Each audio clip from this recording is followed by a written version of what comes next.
Whatever you do, stop rushing to pick your child up the very second they start to whimper.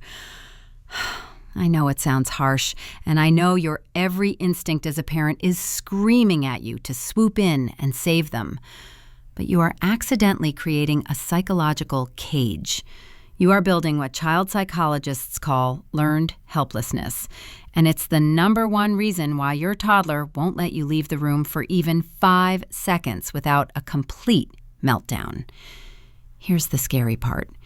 You think you're being a loving, attentive parent, but you're actually signaling to their developing brain that the world is a terrifying place, and they are too weak to handle it without you. Meanwhile, in places like the Netherlands, where children consistently rank as the happiest in the world, parents do the exact opposite. They practice something called benign neglect, and their kids grow up with a level of independence and confidence that puts our American statistics to shame. Today, I'm going to break down the exact method for breaking the Velcro Kid cycle. We're going to look at the hard science of the amygdala, and I'm going to give you a 4-week roadmap to transform your clingy toddler into a self-reliant, confident explorer. This isn't just about getting 5 minutes of peace to drink your coffee. It's about the next 20 years of their life. Let's look at the numbers, because they are staggering. Research shows that 85% of modern American parents engage in intensive overparenting, and yet only 12% of those parents realize that this behavior is directly linked to the record-high rates of childhood anxiety we're seeing in cities like Los Angeles and New York. In contrast, in cultures where children are encouraged to navigate small risks alone, anxiety rates are nearly 60% lower, and social competence scores are off the charts. The difference?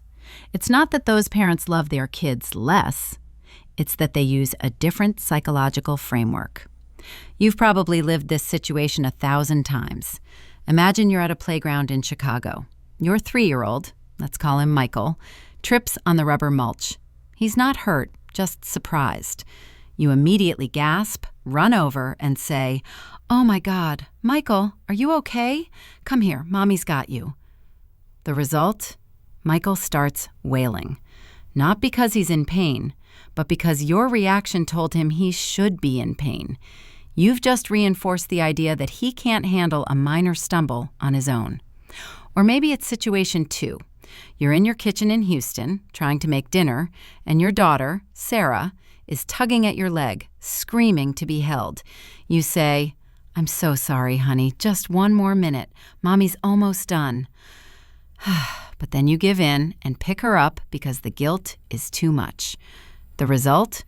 Sarah learns that screaming is the only way to get her safety hit of dopamine, and your dinner gets burned again. And then there's situation 3, bedtime. You've read the books, you've done the bath, but the moment you move toward the door, it's like a horror movie siren goes off. You stay, you rub their back for an hour, and you whisper, "I won't leave until you're asleep, I promise." This is the most dangerous one, because you're teaching them that sleep, a natural biological process, is a threat that requires a bodyguard. If these stories sound familiar, you aren't alone. Millions of parents are trapped in this cycle every single day, but it's backfiring. When we overcomfort, instead of letting them self-regulate, 3 things happen. First, their stress thermostat gets stuck at a high setting. Second, they fail to develop the internal working model of security. And third, they lose the ability to entertain themselves. Over time, this creates adults who are chronically indecisive, people who have a crippling fear of failure, and individuals who struggle with deep-seated separation anxiety in their adult relationships. A landmark 20-year study from a top-tier university found that children who were overparented at age 3 had a 40% lower resilience score by the time they hit college. We are literally loving them into a state of fragility. This is why this matters right now. Between the ages of 2 and 4, the brain is in a golden window of neuroplasticity. This is when the prefrontal cortex, the part of the brain that manages emotions, is wiring itself up. If you miss this window, the biological impact is profound. When you rush in to solve every minor frustration, you are effectively preventing their brain from building the neural pathways for emotional grit.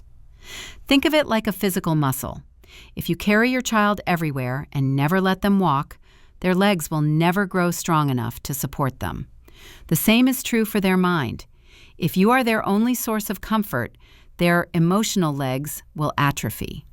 This doesn't just stay in the playroom. It impacts their performance in school, their ability to make friends in a Miami middle school, and their future career in a high-pressure environment like New York or Chicago. The science is clear. A massive study involving over 5,000 families showed that kids who were given managed autonomy had significantly higher SAT scores and lower rates of depression a decade later. The clingy kids? They were twice as likely to struggle with substance abuse and chronic workplace stress. The stakes couldn't be higher. So, what is the secret? In high-success parenting circles, they use a method called the P.A.U.S.E framework. P.A.U.S.E. It stands for Predictable Autonomy Under Supervised Engagement. It was developed based on the theories of Dr. Janet Lansbury, and it is the exact opposite of the helicopter style. There are 3 core principles here. First, the pause. When your child faces a minor struggle, you wait 10 seconds before reacting. Second, validation without rescue. You acknowledge the feeling without fixing the problem. And third, strategic withdrawal.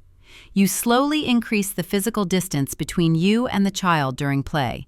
Most parents say things like, "Don't cry, it's fine," or "Let me do that for you, it's too hard." No. The pause method replaces that with, "I see that you're frustrated. It's hard to get that block to stay." And then you stay still. You don't touch the block. You let them feel the frustration, because frustration is the precursor to learning. The helicopter way is reactive and fear-based. The pause way is proactive and trust-based. When a Group A parent says, "Be careful, you'll fall," the child thinks, "I am in danger and I am incompetent." When a Group B parent says, "You're working hard to climb that, keep your eyes on your feet," the child thinks, "I am challenged and I am capable." See the difference? This works because of 2 primary mechanisms. First, it resets the amygdala. By not rushing in, you allow the child's brain to realize that the alarm they're feeling isn't a life or death emergency. After a few weeks, this becomes a natural habit. They trip, they look at you, they see you're calm, and they just get back up. It's like magic, but it's actually just biology. Second, it builds self-efficacy. When you let them solve the problem, their brain releases a hit of achievement dopamine. This creates a positive feedback loop. They want to do more things on their own because it feels good to be independent. In places like Japan, this is a cultural norm. Kids as young as 6 take the subway alone in Tokyo because they've been trained in this autonomy since they were toddlers. Let's look at how this looks in a real-life situation. Scenario: your toddler, let's call him James, wants a snack that's on a slightly high shelf. The old way, you see him reaching, you say, "Oh, let me get that for you, you're too small," and you hand it to him. Result: James learns he is too small and needs you for everything. The pause way, you stand back. You say, "That snack is high up. I wonder how you could reach it." James looks around, finds his sturdy step stool, pushes it over, and gets it himself. Result: James learns he is a problem solver, and his self-esteem skyrockets. Or imagine you're at a friend's house in Los Angeles. James is clinging to your leg. The old way, you pick him up and carry him around all night. The pause way, you sit on the floor at his level. You say, "We are here with friends. I'm going to sit on this couch. You can stay here with me, or you can go see those cool trucks over there." You don't push him, but you don't carry him. You become a secure base, not a crutch. We have data to back this up. A massive study from the National Institute of Child Health followed 1,000 families for 15 years. Group A, the overprotective parents, had kids who were 30% more likely to have clinical anxiety by age 18. Group B, the autonomy supportive parents, had kids with significantly higher executive function scores, which is the single best predictor of career success later in life. Dr. Robert Miller, a leading clinical psychologist and author of The Resilient Child, says, "The greatest gift you can give a child is the knowledge that they can survive a moment of discomfort without you." Read that again. They need to know they can survive without you. Now, let's get into the nitty-gritty. How do you actually do this? You can't just flip a switch overnight, especially if your child is already very clingy. You need a plan. Before you start, you need to shift your own mindset. You have to stop viewing their crying as a failure of your parenting. Crying is often just communication or a release of tension. It's not an emergency. Your new mantra for the next month is, "I am his safe harbor, not his rescue boat." Commit to this for 4 weeks, and I promise you, you won't recognize your child by the end of it. Week 1. The observation phase. Most parents find they are helping their child over 50 times a day for things the child doesn't actually need help with. Putting on shoes, opening a drawer, picking up a toy. This week, you're just becoming aware of the pattern. What will happen? You'll feel guilty. You'll feel a physical itch to move, and your child might get frustrated. That's okay. That itch you feel, that's the feeling of a bad habit breaking. Week 2, the verbal shift. Do not offer the solution. Just narrate the struggle. It sounds weird, but by narrating it, you are holding space for them. You are showing them that you see them, but you aren't taking over. Aim for 10 observations a day. You'll feel clumsy at first, but by day 5, you'll notice something amazing. Your child will stop looking at your hands for help and start looking at the problem they're trying to solve. Week 3, the physical bridge. If they cry to be held, use your mantra. I'm right here. I'm sitting on the chair. I can see you from here. This teaches them that connection doesn't always have to mean contact. By the end of this week, they should be able to play independently for 10 minutes while you are in the same room but not directly involved. Week 4, the confidence handoff. You are shifting the locus of control from your brain to theirs. They become the expert. When they finally get it, don't say, "Good job." Say, "You did it. You figured it out." Focus on their effort, not your approval. By the end of this month, you'll see a child who walks into a room with their head up, a child who can handle a no without a meltdown, and a child who finally lets you go to the bathroom in peace. Integrate this into your daily routine. In the morning, when they're getting dressed in your house in Chicago, don't rush the buttons. Let them fumble. In the afternoon at the park, let them climb the slide that looks a little too high. Stay close, but keep your hands in your pockets. Remember, 90% of parents are accidentally making their kids Velcro kids, but you don't have to be one of them. The research from over 30 years of child development studies is on your side. Resilience isn't something kids are born with. It's something they build, one small struggle at a time. Start today.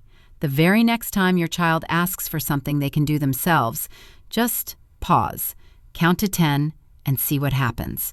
You might be surprised at how capable your little one really is. If you found this helpful, make sure to share this with another parent who is struggling with a Velcro kid. We're all in this together. I've put a free PDF checklist of the 4-week P.A.U.S E plan in the description below to help you stay on track. You've got this, and your child has got this. I'll see you in the next episode.